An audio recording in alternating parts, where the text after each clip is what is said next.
Kane's our first child, so my husband and I didn't have any experience. And we'd ask other parents, does your kid hit other kids when he doesn't get a toy?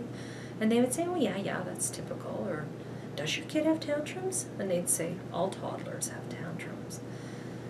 But with us, it was the intensity. Sometimes the tantrums would last for 2 hours, and they were really violent. He'd hit and throw things, and as he was getting stronger, it was overwhelming. Plus, when other kids were growing out of the throwing a tantrum stage, Kane was getting more defiant. The tantrums got more violent.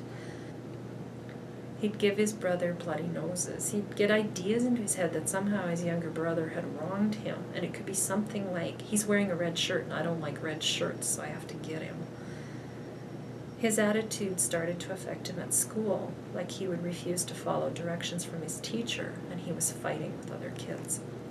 He had just spun out of control. We couldn't get him to do anything.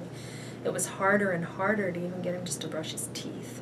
Then Kane would turn his anger on us. So we stopped going out to family functions. We stopped going out much at all. In our darkest moments, we thought we can no longer handle him. We were referred to a therapist after we saw our family doctor about Kane's anger. I had no idea what to expect on our first visit, and Kane was so angry at me for making it in the first place. I talked about my worries and concerns and how Kane's problems affect his life at home and at school, as well as our family life. Kane was given a diagnosis of ODD.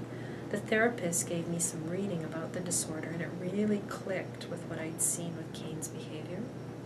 He gave us good strategies to try with Kane, like setting and sticking to a schedule, and being consistent with discipline at home helps a lot. We also learned how important praise can be in changing behavior. I'm not going to say Kane never has tantrums or doesn't get upset anymore. He still struggles a lot more than a typical child might, and he's never going to be cured, but now we have tools to help.